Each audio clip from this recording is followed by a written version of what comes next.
రాష్ట్రంలో దాదాపు అన్ని ప్రాజెక్టులు టీడీపీ హయాంలో చేపట్టామని సీఎం చంద్రబాబు అన్నారు. ఏపీని కరువు రహితంగా మార్చేందుకు ప్రభుత్వం ప్రణాళిక రచిస్తోందని చెప్పారు. గోదావరిలో వరదల సమయంలో 280 టీఎంసీల నీటిని కృష్ణా డెల్టాకు, సీమకు తరలించేందుకు ప్రణాళిక చేస్తున్నామని చంద్రబాబు చెప్పారు.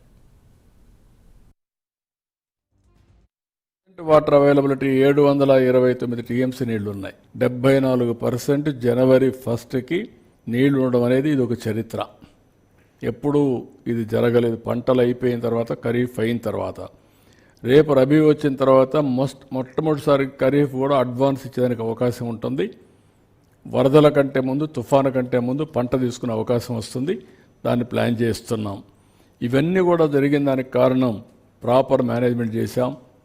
వరుణదేవుడు కరుణించాడు, వర్షాలు పడ్డాయి.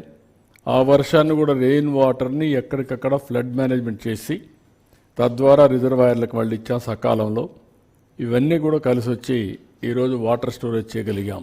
నేను ఎప్పుడూ చెప్పేవాడిని, మనం కానీ సమర్థవంతంగా నదులు అనుసంధానం చేసి ఎక్కడికక్కడ రిజర్వాయర్స్ కూడా కొన్ని కట్టుకోవాల్సిన అవసరం ఉన్నాయి. అవి కట్టుకుంటే భవిష్యత్తులో నీటి సమస్య ఉండదు.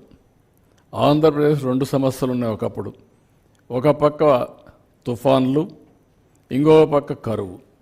కరువుని సమర్థవంతంగా ఎవ్రీ ఎకరాకు నీళ్ళు ఇచ్చి సమర్థవంతంగా ఎదుర్కొంటే తుఫాన్ని ఎట్లా ఎదుర్కోవాలన్నది తప్పదు, అది ఎదుర్కొంటాం.